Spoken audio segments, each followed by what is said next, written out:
好，我们今天接着来解读新 DLC 的开发日志。这一次讲的是德国的机制，依然是一句德语开头啊 ，Welcome to Quick。第一个讲的是梅福券，相较于旧版本多了一个 debuff， 生活消费品工厂系数将会每月提高。这个提高的量根据德国控制的非核心地区来算的。如果我们吃了太多不是核心的地区啊，就会直接爆这个消费品啊。当消费品到100的时候，就会吃到一个额外惩罚，具体是什么惩罚，下面也说了啊，就是工厂减产 15%， 船坞产出减 15%。为了减少梅福券带来的生活消费品工厂系数，这边专门出了一堆国策可以压啊，比如这个物价调控，它就解锁了一堆决议。决议的话，这边可以看到，我们只需要花50政治点就可以压一次消费品了。前期的话应该很有用。当我们开战之后，会询问是否要取消这个军备计划。如果我们取消的话，就是硬扛这个恢复经济的 debuff；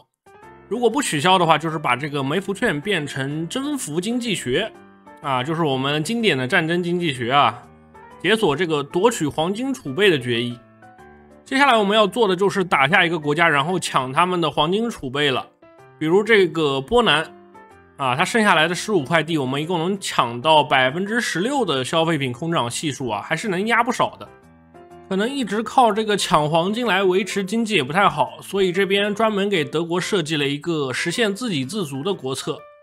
只要我们一直抢，最后就能抢出这个经济奇迹来啊。从这个右边的要求也能看到，只要我们满足有800个钢、200个铝、150个油、100个铬、100个钨，还有100个橡胶，就可以点这个自给自足了。点完这个之后啊，我们的征服经济学就会变成经济奇迹，这样我们消费品工厂就直接归零了。总的来看，我们这个梅福券 buff 还是很香啊，就是前期这个消费品工厂系数有一点头疼，不过还是有很多办法来解决的，最后还会变成一个很强力的 buff。 所以这个新版本德国肯定是加强了。接下来要讲的是核心圈机制。这个机制有一个特殊的地方，就是他这边说了啊，让他们各自去做自己的国策，你不用主动去点选，而是等它自动做完。它这个国策里面也写了，随着时间的推移，赫尔曼格林将开始在其分支中自主推进完成国策。也就是说，这个核心圈系统啊，我们只需要开局点国策，直接点出这个格林来，后面3个国策它都会自己点完，那就很轻松了呀。我们开局只需要把我们想选的3个人全部都点一下就行了，点出来之后他们自己就把国策跑完了，我们 buff 就吃到手了。虽然我们只能让3个全国领袖在同一时间做国策，但是玩家可以在核心圈子中调换所上位的全国领袖，也就是说，当他们自动把国策跑完之后啊，我们可以再从这个核心圈子里面点别的人的国策，把他们给换掉，把这几个人肖像换成另外一些人的，然后再让另外一些人自动走国策。关于这个自动国策，它也是要花很长时间的，比如这个格林下面的4年计划总负责人，他要自动走140天才能走完，不过给我们的 buff 还是很可观啊，这个生产效率上限还是很重要的。当我们把这些人安排到核心圈之后，他们本身的 buff 就会作为一个民族精神加到我们身上。从这边展示也能看到，格林加的是生产，然后格佩尔加的是稳定度，而希姆莱加的就是和原版那个恐怖的巨头差不多啊。他们本身就是这个顾问，只不过这个版本把他们从顾问堆里面移除了，专门给他们搞了一个民族精神。这么一看的话，德国也算是加强了，因为这3个格子就相当于是3个顾问男啊，德国相当于就是有6个顾问可以用啊。这边又讲了一个细节，就是当这些人在核心圈里面的时候，会每日消耗政治点。关于这个消耗量是根据他们目前加的 buff 来算的，比如这个格林还有格培尔，他们加的 buff 比较多，因为他们这个自动走的国策走了很多了，所以他消耗的政治点也很多。不过我们也不用为这个政治点担心，因为右边的这个鲍曼或者赫斯它是加政治点的啊，可以完全抵消掉其他人扣的政治点。所以说政治点不够的话，我们就安排一个鲍曼或者赫斯就行了。下面展示的是强力继任者这个国策，只要点完它就可以把这个小胡子给换掉。个人感觉取代小胡子是没什么必要的，毕竟新版本小胡子的 buff 也很强啊，不比这个鲍曼强得多。除非有一种玩法，就是你把这个加工业的人安排成领袖，然后其他的加工业的人全部放到圈子里面，说不定能吃到3重的工业 buff。接着是一个有关门罗主义的小机制，主要是方便德国打美国啊。它这边是可以通过地图上的决议，让这些美洲国家放弃门罗主义，这样的话他们就不会被美国保读了。到一定程度之后，美国就会废除门罗主义。一旦美国废除的话，那我们打墨西哥，美国应该是不管的。这样的话，就不用去想怎么登陆美国了。最后是新的专员辖区机制，往下看的话，可以看到我们能成立哪些专员辖区啊？搞这个辖区主要也是为了减缓这个梅福券的消耗，毕竟梅福券是根据非核心地区的数量来算的。然后就是这个辖区它成立之后啊，会直接变成半吞并傀儡国。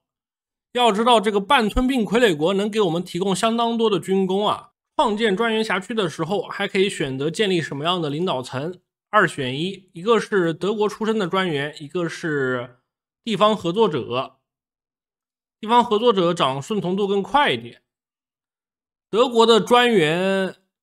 啊更适合拿东西。从下面这张图能看到，德国专员的 buff 是战略资源获取率加 20%， 能让小弟多挖一点矿还是挺有用的，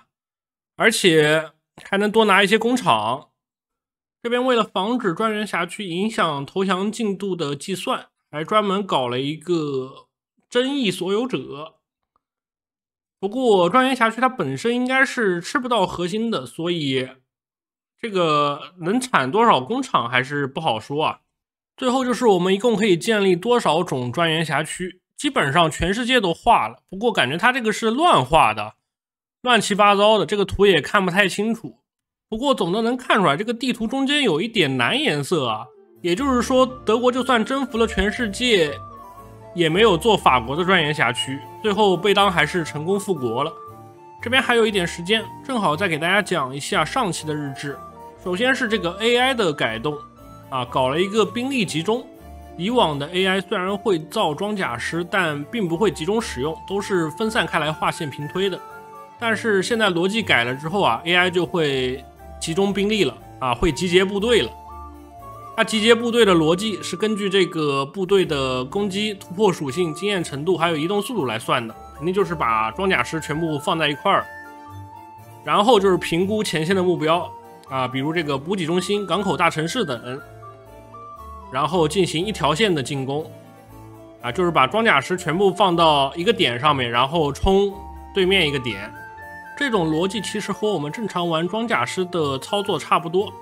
不过这个 AI 也是会随时改变计划的啊，当他们的进攻停滞不前的时候，他就会换另一个目标。希望这些逻辑的改动能让我以后少看到一些西伯利亚折返跑啊。AI 如果喜欢集中装甲师冲补给站的话，那我们就把补给站放出来，直接做一个口袋阵好了。等他冲到补给站，我们也给他把这个饺子口合上了。接下来就是新科技，这边给运输机多搞了几个型号啊。研究这些科技主要能使运输机的航程增加，这个就很恐怖了。法国顿感不妙啊。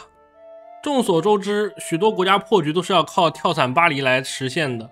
如果我们有一个超远程的运输机，那岂不是随时可以跳伞巴黎了？在上个版本有一个机制，就是伞兵可以压对面的组织度，虽然后面改了一点，但还是可以压啊。那我们这个伞兵小核弹计划是不是也可以玩起来了？接下来是这个碉堡的科技。下个版本我们碉堡开局的等级是有限制的，不让你直接修10级碉堡啊，很多地形碉堡等级是有上限的。如果想要升到更高的等级，需要研究一下这个科技。感觉这个主要是为了 PVP 服务啊。正常我们打 AI 也很少要修碉堡的。这边又修改了指挥点的上限，之前我们安排总司令是要扣20指挥点的，现在改成加了。这个对于我们微操玩家来说挺好的，毕竟我们是要一直用各种指挥官技能的，特别是那个参谋部计划。每次我在大规模进攻之前，我都喜欢点一个参谋部，把所有部队的计划值拉满。但是由于这个部队的数量太庞大，指挥点是完全不够用的。现在的话应该勉强够用一点了。下面又新增了大坝和地标，大坝可以成为突袭的目标，是由特定国策生成的，也就是说可能只有德国能点出来啊，毕竟德国有新国策。地标的话，这个感觉和欧陆风云4的伟大工程差不多啊，它是具有小规模的国家级效果的近似民族精神，就是给我们加一个 buff。但是如果这个地标被别的国家给占了，我们就吃不到这个 buff 了。可能是因为加了这些地标的原因，这边又改了地区的界面，把地区修正放在了这一块。然后下面这边可以看到啊，这个地标图标放在这儿了。之前胜利点是放在左上角的，现在胜利点又放在了这个位置啊。区域防卫这个指令又加了3个新的选择，一个是边境，一个是补给中心，还有科研设施。个人感觉守边境这个指令很有用啊，帮我们简化了一些操作，尤其是这种边境上有各种各样国家的，因为我们划线的时候只能划一个国家的边境，到另一个国家就得重新划线了。如果这几个国家他们是一伙的，准备一起打我，这个就很麻烦了。最后是不同颜色的马，大家可以看一下这个批射新设计的马是什么样的。